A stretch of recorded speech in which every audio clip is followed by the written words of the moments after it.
l'actualité, il sépare les faits des rumeurs. Il n'a qu'une seule parole, celle que vous entendez. Alexandre Dubé. On a battu des records de chaleur un peu partout au Québec. 33 à La Tuque, 32 à Mont-Tremblant et Shawinigan, 31 à Val-d'Or et à Trois-Rivières. Ça se reflète bien sûr dans nos classes. On a vu circuler sur les réseaux sociaux des photos de certains thermomètres qui indiquaient 31 degrés dans les classes. Alors, on avait parfois une sensation de 40 d'humidex. Certains centres ont choisi de fermer.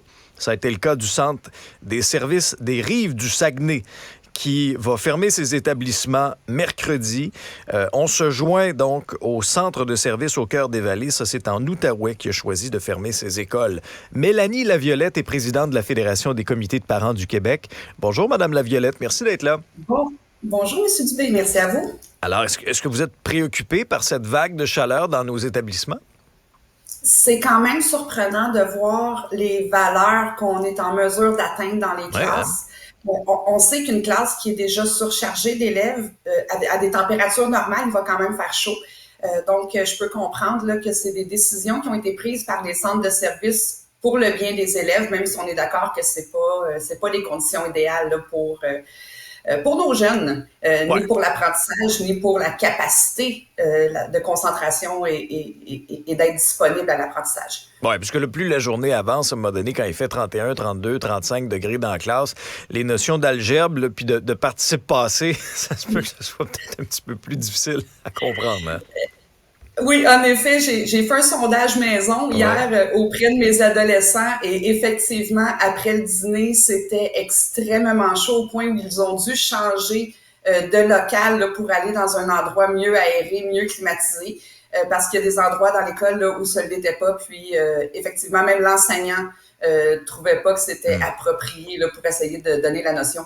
Le ministre de l'Éducation, Bernard Drinville, lui, il était du côté de l'Outaouais mardi, où il y a eu des écoles qui ont choisi de fermer. Il disait, je fais confiance aux équipes écoles qui vont bien gérer ça, je n'ai pas de doute. La décision en bout de ligne, là, est-ce qu'elle doit revenir aux centres de services, aux établissements, et non une directive un peu one size fit all là, à Québec? Qui doit prendre la décision, selon vous? Je crois que ça revient au centre de service et même plus près là, aux équipes écoles de déterminer si c'est approprié ou pas. Parce que d'une région à l'autre, les situations sont différentes. D'un établissement à l'autre également, il y a des endroits que c'est bien ventilé, bien climatisé même. On parlait également de problématiques au niveau des points d'eau. Il y a encore des excusez-moi, il y a encore des écoles où l'accès à l'eau potable est problématique. Donc, c'est des endroits où ces situations-là doivent être prises, mais à la grandeur, nécessairement, je crois pas, non. Non. Vous dites certains établissements ont la climatisation. J'ai l'impression que c'est une minorité. Parce que de ce que j'entends comme témoignage, hein, souvent on nous dit il fait très chaud, les fenêtres s'ouvrent pas, c'est des bâtiments mal ventilés, pas climatisés, entourés de béton dans la cour, donc c'est une espèce d'îlot de chaleur avec des bâtiments qui datent d'à peu près 50 ans. Est-ce que, selon vous, nos infrastructures sont adaptées à faire face à ces changements climatiques, aux chaleurs extrêmes qui vont de la vie de plusieurs experts être de plus en plus fréquente, puis de plus en plus tardivement aussi dans la saison. Là, on est quand même en septembre. Définitivement pas. Je pense que il y a des investissements majeurs qui doivent être faits à ce niveau-là. On construit des nouvelles écoles, on en a besoin, c'est bien évident, mais il faut pas oublier les écoles qui sont déjà existantes, qui ont besoin d'une mise à niveau pour être en mesure de faire face à ça.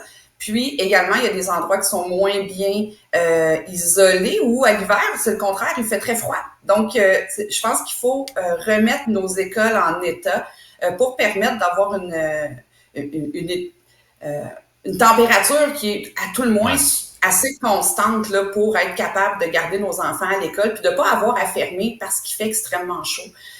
C'est vraiment pas une situation idéale. On a besoin que nos enfants puissent étudier correctement, apprendre correctement. Puis, je pense que l'argent est là. Puis je comprends qu'il y a des enjeux parfois de matériaux ou de pénurie de main-d'œuvre, mais il faudrait y voir. Ouais. C'est sûr que pour le bien-être de nos jeunes, pour favoriser leur enseignement, c'est important d'avoir une école qui est bien adaptée. Mais encore, faut-il avoir un prof dans chaque classe, Madame Laviolette? Là, on est au-delà d'une semaine après la rentrée, puis il en manque encore au-delà de 1300. Oui, c'est ce que j'ai entendu, effectivement, qu'il y a des endroits où c'est encore une problématique, où il doit y avoir des suppléants qui viennent tenir la classe là, à bout de bras pour l'instant. On en a beaucoup parlé, effectivement, parce qu'au départ, le chiffre frappait vraiment l'imaginaire. Force est de constater que la situation n'est pas réglée dans certains endroits. On espère que les mesures seront prises en conséquence pour que cette situation-là se renouvelle pas d'année en année. Ben, parce que c'est ce qui se passe là actuellement. À un moment donné, là, on se réveille là, en août. Il nous manque des milliers de profs. Est-ce qu'il n'y aurait pas, selon vous, moyen de mieux planifier les choses, d'attribuer les tâches plus tôt aux enseignants?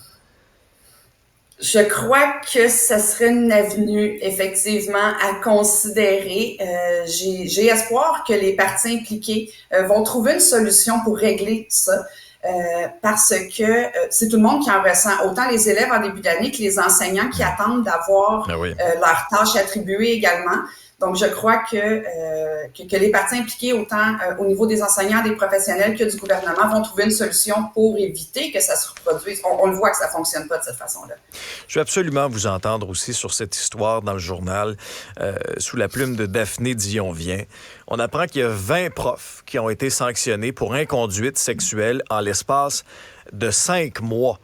Cette tendance-là, elle est plus lourde, elle est plus haute que dans les dernières années où il y en avait à peu près, bon an, mal an, malheureusement, à peu près une dizaine. Comment vous interprétez ces chiffres-là? Puis est-ce que ça vous préoccupe? Ah oui, tout à fait. C'est des chiffres qui sont alarmants parce que, comme parents, nous, ce qu'on veut, c'est que notre enfant soit en sécurité à l'école. On ne veut pas le mettre à risque. Malheureusement, on se doit d'admettre que ces lacunes-là qui ont été exposées ne nous ont pas surprises outre mesure parce que, comme regroupement de parents, on entend des histoires, on entend des choses et on souhaite fort que les axes que le ministre Drainville a mis de l'avant soit appliqué le plus rapidement possible, ne serait-ce que le transfert des dossiers d'employés, la vérification des antécédents judiciaires également, pas juste à l'embauche, mais de façon périodique. Puis, je vais vous donner un exemple. Nous, comme parents bénévoles, quand on va aider dans les écoles, on se doit de subir cette enquête judiciaire-là avant de pouvoir accompagner les enfants à une sortie à la montagne. Donc, pour un enseignant qui est sur place, bien évidemment, que ça doit être de mise. Ça devrait même pas être une question de réflexion. Ça devrait se faire automatiquement. Mais comment vous l'expliquez, cette espèce de chasse gardée-là, que ce soit très cloisonné, qu'un centre de service parle pas à l'autre? En bout de ligne, là, c'est Québec qui gère tout ça. Ça devrait pas être chaque petit employeur. Il y a un employeur, puis c'est le gouvernement du Québec. C'est Québec qui paye les profs. Oui. C'est certain que le fonctionnement des centres de services ou la façon dont les procédures sont mises en place, je ne connais pas. J'ai jamais travaillé dans un centre de service. Mais bien évidemment que la circulation d'informations devrait se faire. Ben oui. Ne serait-ce que pour la protection du public, la protection des enfants. Je comprends qu'il y a une notion de confidentialité qui doit être respectée dans les dossiers d'employés. Mais il y a des cas où des situations problématiques comme elles ont été soumises, qui sont sorties dans les médias, il devrait y avoir exception dans des cas comme celui-là. Ben oui, ben je comprends, parce que là, on fait face à des situations où il y a des profs qui ont été sanctionnés à certains endroits, mais qui peuvent continuer d'enseigner, qui peuvent continuer là à pratiquer sans se faire achaler à d'autres endroits. Et malheureusement, cette espèce de pattern-là peuvent se répéter. Et en bout de ligne, ceux qu'on ne protège pas, pour protéger la confidentialité de ces professeurs-là déviants, ben ce sont les enfants. Et ça ne devrait pas être acceptable, hein, Madame Laviolette. Mais non, c'est sûr que comme parents, on se doit de protéger notre enfant. Ce qui est dommage dans des cas comme ceux-là, c'est que c'est la répétition des actes qui font qu'on en vient à être au courant et non pas en prévention. Puis il faut faire attention aussi de ne pas faire une chasse aux sorcières non plus envers tout enseignant, mais ne serait-ce que les directions d'école soient informées ou que les actions soient posées lorsqu'il y a des gestes qui sont réellement judiciables. Mélanie Laviolette, vous êtes présidente de la Fédération des comités de parents du Québec. Merci d'avoir été avec nous. Merci, M. Dubé. Bonne journée à vous. Au revoir. Au revoir.